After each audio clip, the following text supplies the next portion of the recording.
আর এবার যে খবর আপনাদের সামনে দেখাবো, নির্ধারিত দামের চেয়ে বেশি দামে ওষুধ বিক্রি। কলকাতার 68টি দোকান চিহ্নিত গত মার্চ মাস জুড়ে, যেখানে নির্ধারিত দামের চেয়ে বেশি দামে ওষুধ বিক্রি করা হচ্ছে, এমনটাই তথ্য প্রমাণ রয়েছে স্বরাষ্ট্র দপ্তরের হাতে। আমাদের সঙ্গে রয়েছেন প্রতিনিধি সোমরাজ। সোমরাজ, কি কি তথ্য উঠে আসছে? কোন কোন ওষুধ এত বেশি দামে বিক্রি করা হলো? দেখো, ক্যান্সারের ওষুধ, হাঁপানির ওষুধ, প্রেশারের ওষুধ সহ একাধিক ওষুধ বেশি দামে বিক্রি করা হচ্ছে। যে ওষুধের দাম রাখা আছে তার থেকে বেশি দামে বিক্রি করা হচ্ছে বলেই অভিযোগ উঠে আসছে, এবং যে তথ্য প্রমাণ রাজ্যের হাতে এসে পৌঁছেছে, কলকাতার 68টি দোকানকে চিহ্নিত করে সেই দোকানগুলিকে কষান করা হয়েছে, অর্থাৎ সতর্ক করা হলো রাজ্যের তরফে, যা কার্যত নজিরবিহীন। গত মার্চ মাস জুড়ে রাজ্যের একটি উইং তারা অভিযান চালায় বিভিন্ন দোকান জুড়ে, যে কোন কোন দোকানে নির্ধারিত দামের চেয়ে বেশি দামে ওষুধ বিক্রি করা হচ্ছে। সেখানেই শুধুমাত্র কলকাতাতে 68টি দোকানকে চিহ্নিত করা হয়েছে, এবং তার মধ্যে একাধিক নামী দোকান রয়েছে যারা বেশি দামে ওষুধ বিক্রি করছে। এবং তারপরেই স্বরাষ্ট্র দপ্তরের নির্দেশে রাজ্য স্বাস্থ্য দপ্তরের তরফে ওষুধের দোকানগুলিকে সতর্ক করা হয়েছে এবং কার্যত হুঁশিয়ারি দেওয়া হয়েছে যে এর পরেও যদি বেশি দামে তারা ওষুধ বিক্রি করা হয় তাহলে তাদের প্রয়োজনীয় লাইসেন্স বাতিল করে দেওয়া হবে। এবং এই যে ওষুধের দাম তা নিয়ন্ত্রণ করে ন্যাশনাল ফার্মাসিউটিক্যাল প্রাইসিং অথরিটি, তাদেরকে ইতিমধ্যেই জানানো হয়েছে রাজ্য স্বাস্থ্য দপ্তরের তরফে যে এই কলকাতার 68টি দোকান তারা বেশি দামে ওষুধ বিক্রি করছে, এবং কলকাতার পর এবার জেলায় জেলায় যদি ওষুধের দাম বেশি দামে বিক্রি করছে নাকি তা নিয়েও অভিযান চালানোর নির্দেশ দেওয়া হয়েছে স্বাস্থ্য দপ্তরের তরফে বলেই নবান্ন সূত্রে জানা যাচ্ছে। এবং এই যে 68টি দোকান, এই 68টি দোকানের পর আরো কোনো দোকান কি বেশি দামে বিক্রি করছে তা নিয়েও কলকাতাতেও অভিযান চালানোর নির্দেশ দেওয়া হয়েছে, কিন্তু জেলায়, বিশেষ করে জেলায় প্রান্তিক অঞ্চলগুলিতে আরো বেশি করে অভিযান চালানোর নির্দেশ দেওয়া হয়েছে, যে সেখানেও বেশি দামে ওষুধ বিক্রি করা হচ্ছে না। বেশ, ধন্যবাদ সোমরাজ। আপনাদের আরো একবার জানিয়ে রাখবো, নির্ধারিত দামের চেয়ে বেশি দামে ওষুধ বিক্রি। কলকাতার 68টি দোকান চিহ্নিত, মার্চ মাস জুড়ে চিহ্নিত 68টি দোকান, এবং সেই দোকানগুলিকে সতর্ক করলো রাজ্য, যেখানে ক্যান্সার সহ বহু গুরুত্বপূর্ণ ওষুধে বাড়তি দাম নিয়েছে তারা, এবং তারপরেই সতর্ক করেছে রাজ্য যে এর পরেও বেশি দামে বিক্রি করলে লাইসেন্স বাতিল করা হবে। কড়া হুঁশিয়ারি দিয়েছে রাজ্য। আজ লোকসভায় ওয়াক অফ সংশোধনী বিল নিয়ে বিরোধিতায় একজোট বিরোধী শিবির। সাংসদদের হাজিরা নিয়ে হুইপ জারি বিজেপির, হুইপ জারি তৃণমূল এবং কংগ্রেসেরও। ওয়াক অফ বিল পাশের আগে 8 ঘন্টা আলোচনা। আমাদের সঙ্গে রয়েছেন প্রতিনিধি মৈত্রেয়ী। আর কিছুক্ষণ পর সেই বিল নিয়ে আলোচনা শুরু হবে। তো যখন বিল নিয়ে আলোচনা হবে তখন বিরোধীদের স্ট্র্যাটেজি কি থাকতে পারে?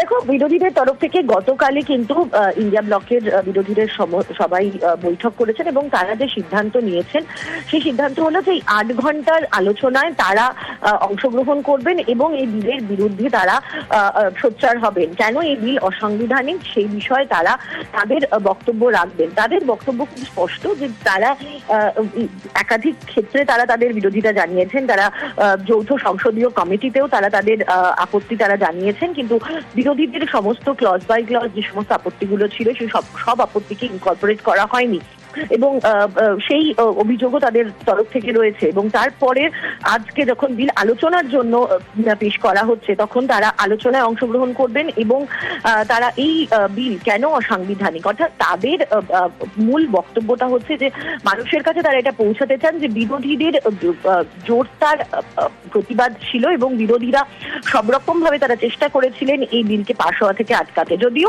বিজেপির তরফ থেকেও কিন্তু তারা আটঘাট বেঁধেই রেখেছেন, কারণ এনডিএর অন্যান্য যারা শরিকরা রয়েছেন, মূলত দুই গুরুত্বপূর্ণ শরিক টিডিপি এবং জেডিইউর সাথে তারা আলোচনা করে রেখেছেন, এবং বিজেপির সাংসদদেরকেও তারা জানিয়ে রেখেছেন যে যাতে ভোটাভুটি হলে যখন যাতে তারা মেজরিটি পান। তাহলে সব মিলিয়ে আর কিছুক্ষণের মধ্যেই যখন এই আলোচনা শুরু হবে তখন কিন্তু যথেষ্ট উত্তপ্ত হওয়ার সম্ভাবনা রয়েছে। অনিন্দিতা, ধন্যবাদ। সরকারি জমিতে কালভার্ট, সেই কালভার্ট ভরাটের অভিযোগ মালদার হবিপুরে। কালভার্ট ভরাট হলে বৃষ্টিতে ভাসবে গ্রাম, আশঙ্কায় রয়েছেন স্থানীয়রা।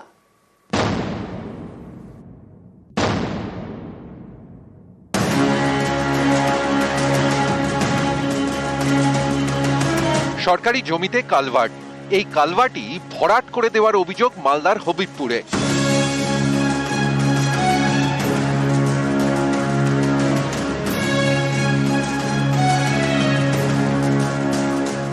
জায়গাটা বিক্রি হয়ে গেছে, তো ওটার জন্য ভরাট করছে। সমস্যা মানে এগুলোর জল মানে বাড়িগুলো থাকবে না, সব ডুবে যাবে।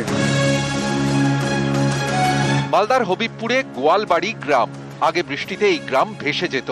কয়েক বছর আগে কালভার্ট তৈরি করে পূর্ত দপ্তর। স্থানীয়দের আশঙ্কা, এই কালভার্ট পুরো বন্ধ হয়ে গেলে ফের বৃষ্টিতে ভাসবে গ্রাম। যখনই বর্ষার সময় আসবে, বৃষ্টি পড়ে, তখন মাটিটা সম্পূর্ণ কালভেটের মুখটা বন্ধ হয়ে যাবে। কালভেটের মুখ যখনই বন্ধ হয়ে যাবে, উপর দিকে জলটা পাস হতে পারবে না। তখন তো আমাদের অসুবিধা, এই জমিগুলোর অসুবিধা হবে, আমাদের বাড়ি ঘর সব ডুবে যাবে। এটা কবে থেকে ভরাট করা হচ্ছে? 1 মাস হয়ে গেল মনে হচ্ছে। স্থানীয়দের বক্তব্য, এই সরকারি জমির পাশেই রয়েছে ব্যক্তিগত মালিকানাধীন জমি। সেই জমি বিক্রি হয়ে গিয়েছে। যারা কিনেছেন তারাই সরকারি জমিতে থাকা কালভার্ট ভরাট করেছেন। ও বলছে যে আমার জায়গা, আমি কি কম করবো না করবো ওটা আমার ব্যাপার। সমস্যা মানে এগুলোর জল, মানে বাড়িগুলো থাকবে না, সব ডুবে যাবে।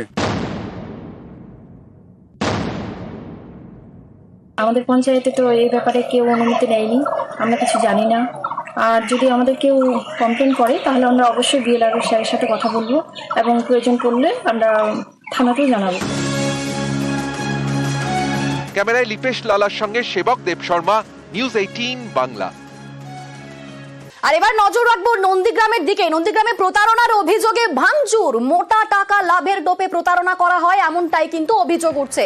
5 জায়গায় অফিস খুলে জালিয়াতির অভিযোগ উঠছে। আমাদের সঙ্গে রয়েছেন প্রতিনিধি সুজিত। সুজিত, কে সেই ব্যক্তি, তিনি কিসের জন্য কত টাকা তুলেছিলেন, ঠিক কোন কোন খবর আমরা পাচ্ছি?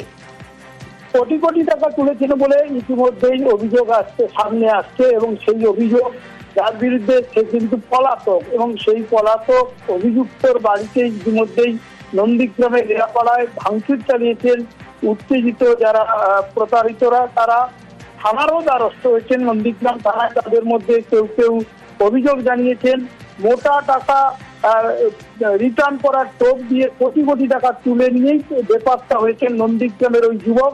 মাথায় হাত পড়েছে লগ্নিকারীদের। জানা গেছে বহু আমানতকারী তার ফাঁদে পা দিয়ে সর্বশান্ত হয়েছেন এবং তাদের কাছ থেকে টাকা নিয়েছেন, বদলে চড়া রিটার্ন দেবেন ভালো মাপে, এমন প্রতিশ্রুতি দিয়ে কিন্তু 2-1 মাস দিয়েওছেন, যেটা জানা গেছে। কিন্তু তারপরে দেখা গেছে কি না, একেবারে অল্প সময়ে মোটা টাকা যে রিটার্ন দেবেন সেই টোপ দিয়ে কিন্তু কোটি কোটি টাকা তুলেছেন। কিন্তু তারপরে দেখা গেছে সব অফিস, যেখানে নন্দীগ্রাম থেকে এগরা এবং মহিষাদল থেকে রেয়াপাড়া, চণ্ডীপুর, হলদিয়া, চৈতন্যপুরে এই অফিসগুলো কিন্তু বন্ধই করে দিয়ে ঝাঁপ লাগিয়ে ওই যে বলা যায় অভিযুক্ত পালিয়ে গেছে এবং সেখানে মানুষজন ক্ষুব্ধ হয়ে তার বাড়িতে চড়া হয়েছে, কিন্তু বাড়িতে কেউ আসেনি। ধন্যবাদ সুজিত।